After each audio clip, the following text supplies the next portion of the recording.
माँ, तुम्हें क्या हुआ? तुम क्यों रो रही हो? नहीं मेरे लाल, मुझे कुछ नहीं हुआ। क्या कुछ नहीं हुआ है? तुम्हें किसने सताया है? क्या रानियों ने, क्या दासियों ने? तुम्हें क्या दुख दिया है जिसने खुद को गीले में सोकर मुझे सूखे में सुलाया, उंगली पकड़कर चलना सिखाया, 9 महीने तक अपने पेट में ढोया? माँ बताओ, तुम्हें क्या चाहिए? वो वस्तु क्षण भर में तुम्हारे चरणों में रख दूंगा। नहीं मेरे लाल, मुझे कुछ भी नहीं चाहिए। मुझे कोई दुख भी नहीं है। मुझे किसी ने सताया भी नहीं है। लेकिन आज तुझे स्नान करते हुए देखा तो तेरे पिता की याद आ गई, क्योंकि मैं भी कभी उन्हें इसी प्रकार नहलाया करती थी। उनका शरीर भी सुडौल और बलवान था, लेकिन आज वह शमशान की राख बन गया। बेटा, एक दिन तू भी मर जाएगा, तेरा शरीर भी जला दिया जाएगा। यही सोचकर मेरा मन कांप रहा था। बेटा गोपीचंद, मेरी बात मानेगा? माँ, आज्ञा दो, मैं तुम्हारी हर बात मानूंगा। बेटे, छोड़ ये राजपाट का ऐश्वर्य, ये तप और ऐश आराम की जिंदगी, रानियों के हाथों का कोमल स्पर्श। जी माँ। मौत आकर मेरे लाल का गला दबोच ले, उसके पहले तू सावधान हो जा। ये सारा संसार वास्तव में दुख रूप है। सुख तो केवल दुख दिखता है। आज तक पूरा सुखी कोई नहीं हुआ। सांप, काल रूपी सांप के मुंह में मेढक की नाई फंसे लोग व्यर्थ में चिल्ला रहे हैं। बेटा गोपीचंद, अमर ज्ञान को पाले, सदा के लिए अमर हो जा। इसके लिए तू योगी जालंधर नाथ की शरण में जा। वहीं आत्मज्ञान का खजाना है, वहीं तुझे सच्चा ज्ञान देंगे। जा बेटा गोपीचंद, जा। माँ, अब मैं जा रहा हूँ। परंतु बेटे, यह इतना आसान नहीं है। तेरे पिता ने योगी जालंधर नाथ को बहुत सताया था, जिससे क्रोध में आकर तेरे पिता को मृत्यु का श्राप दिया था। क्या वो तुझे स्वीकार करेंगे? बड़ा कठिन है। तो फिर मैं क्या कर सकता हूँ माँ? इसका उपाय तो सिर्फ तुम ही जानते हो माँ। बेटा गोपीचंद, कुछ भी कर, उन्हें किसी भी तरह रिझा ले। चाहे कैसी भी कसौटी करे, उनके चरणों से दूर न होना।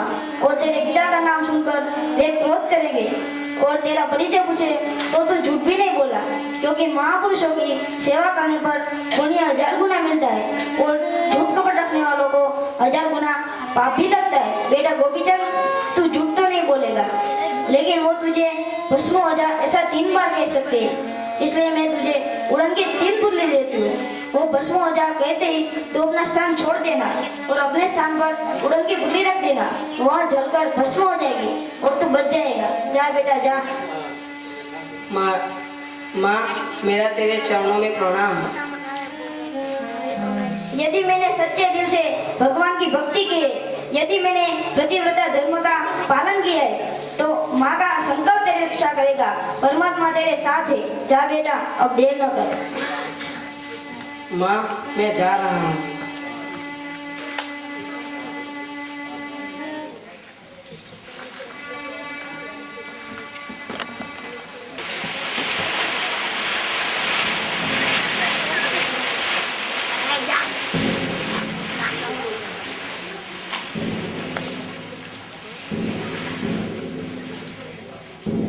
माँ के संकेत से तो यही योगी जालंधर नाथ होने चाहिए।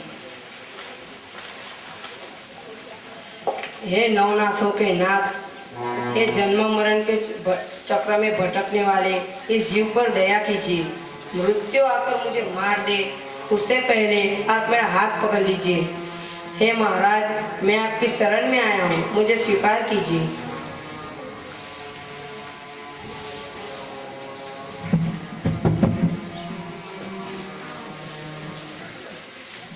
कौन बोल रहा है? बंगाल नरेश का पुत्र गोपीचंद। बंगाल नरेश का पुत्र गोपीचंद, वहीं जल के भस्म हो जा।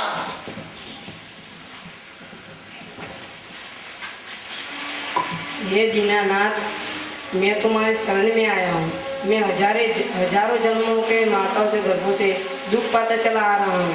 कभी हाथी के शरीर से तो कभी हिरण के शरीर से, कभी कुत्ते तो कभी गधे, कभी 10 पैर वाली माँ तो कभी 20 पैर वाली माँ, कभी 50 पैर वाली माँ तो 100 पैरों वाली माँ के माताओं से गर्भों से दुख पाता चला आ रहा हूँ।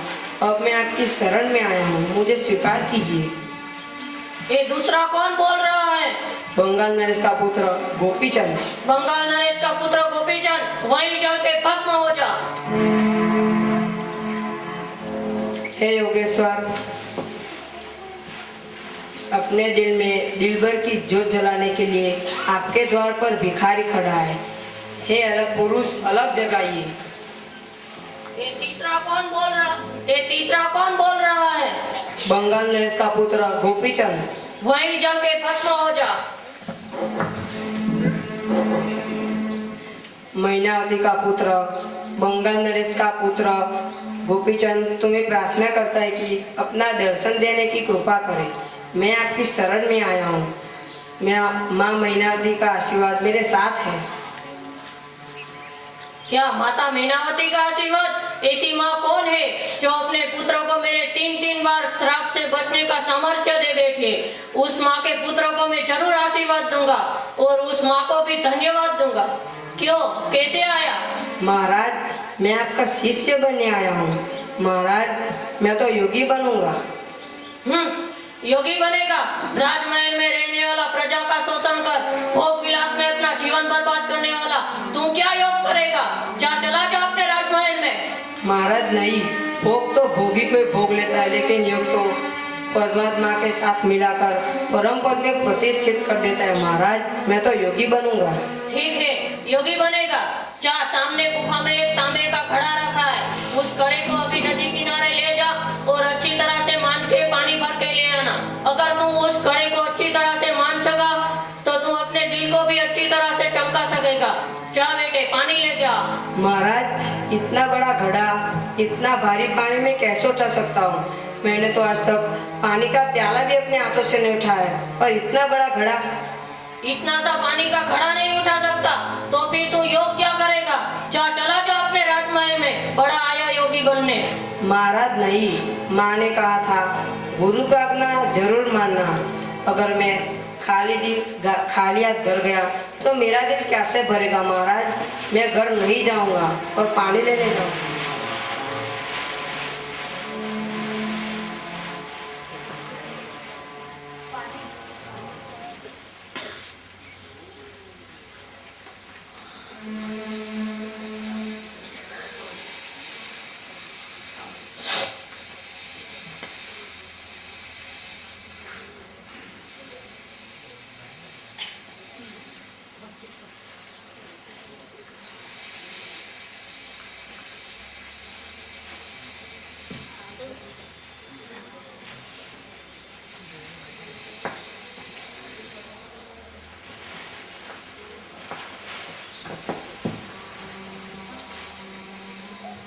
अरे ये क्या महाराज, आप घड़ा बांध रहे हो? नहीं महाराज, लाइए मैं मान देता हूँ। नहीं, तुम लोग जाओ। नहीं महाराज, लाइए मैं मान देता हूँ।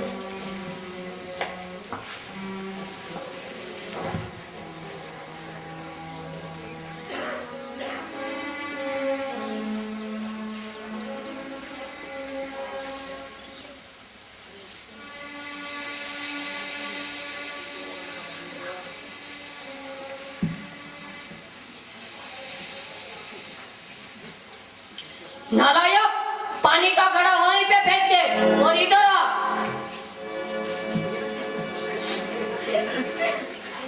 मैंने तुझे कहा था कि पानी का घड़ा तुझे भरना होगा, तुझे मानना होगा और तुझे उठाना होगा, और तू दूसरों की मदद लेकर लाया।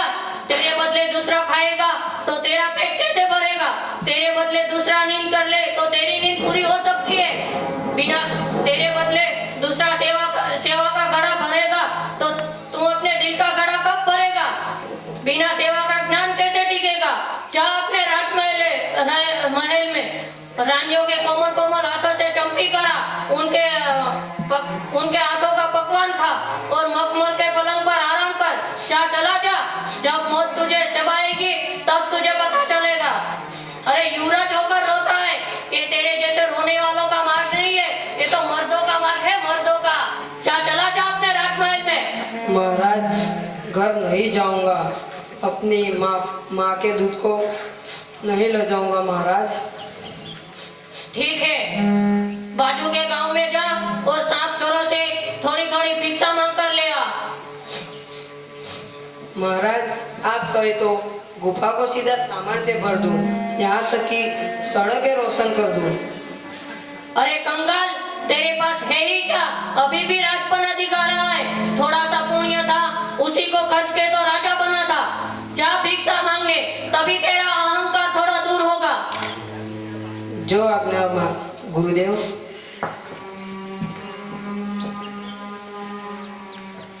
भवती भिक्षां देहि,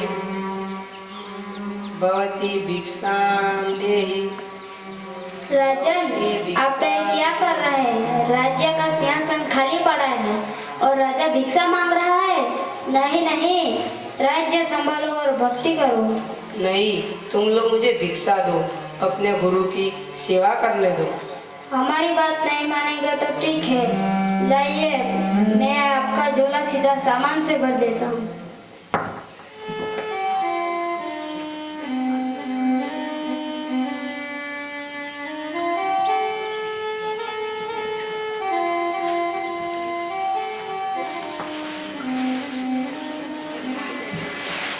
सामान वहीं पे फेंक दे और इधर आ।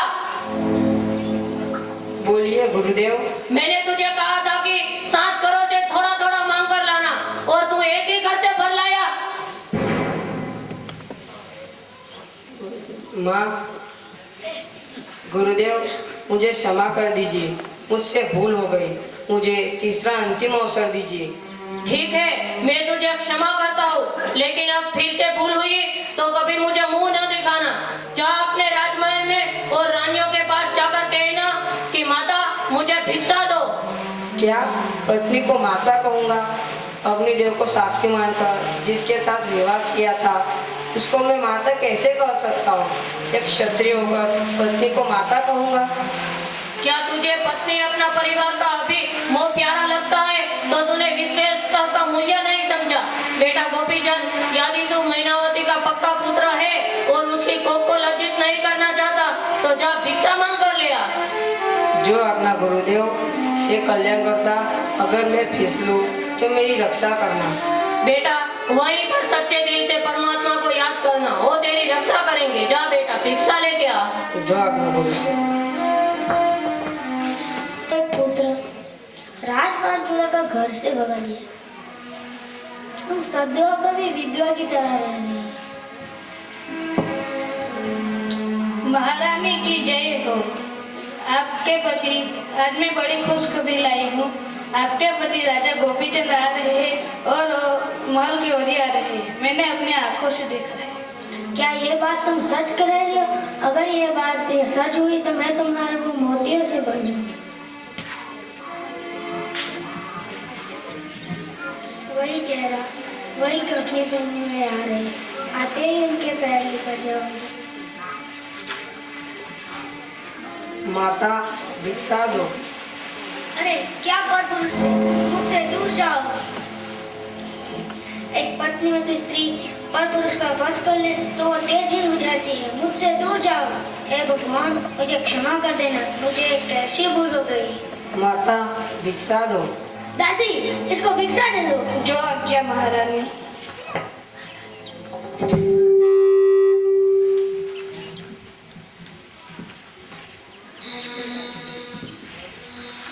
भवती भिक्षां देहि।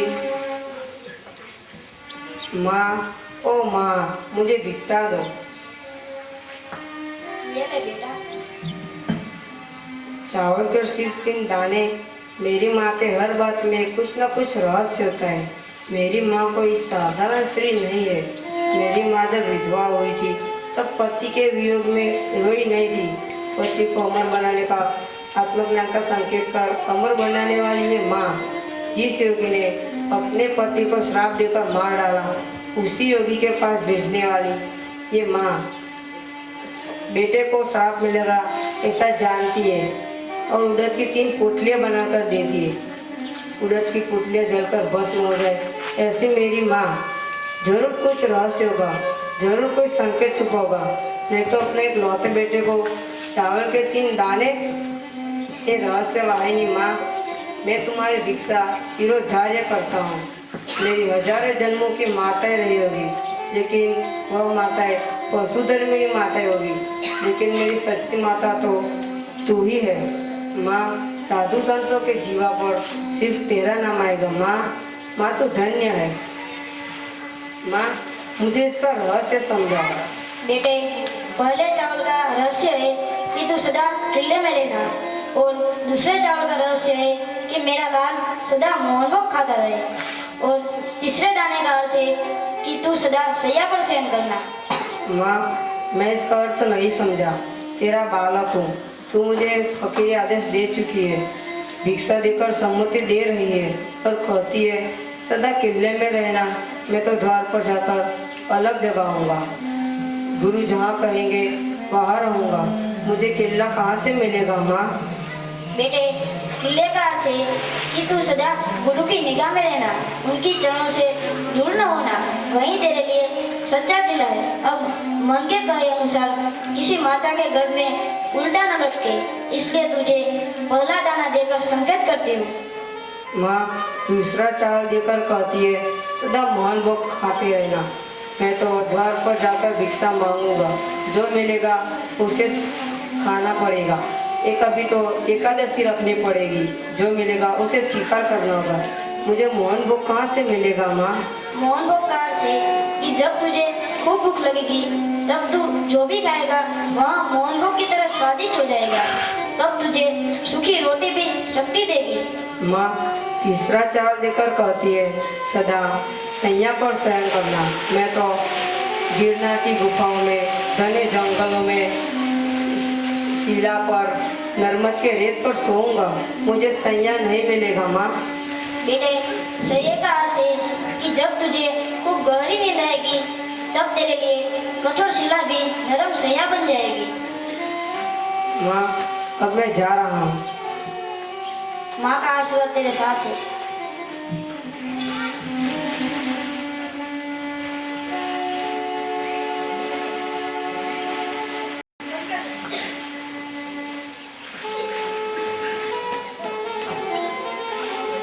आया हूँ, अब क्या आज्ञा है? धन्य माता मैनावती, तेरा विजय हो गया है। चलो बेटा, अब हम तुम्हारी माँ के पास चलते हैं।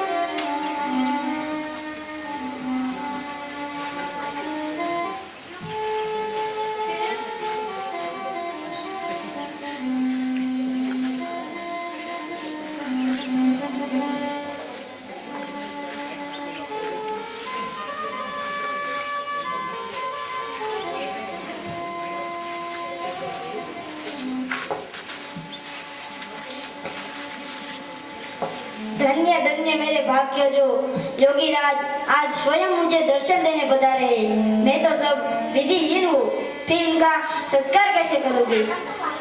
माई, तू अपने पुत्र को छोड़ के योगी बनने की आज्ञा दे।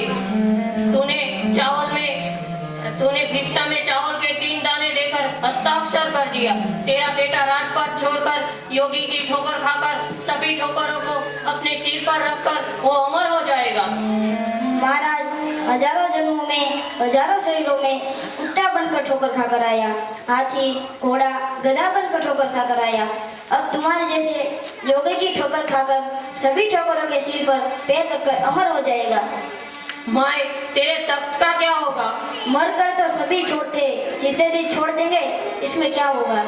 माए, तेरा तख्त भी रहेगा और तेरा बेटा भी रहेगा। मेरे संकल्प से रानी को एक पुत्र की प्राप्ति होगी और हम 12 वर्ष के बाद आएंगे और उसका राज्याभिषेक करेंगे। अब हम चलते हैं। हरिओम।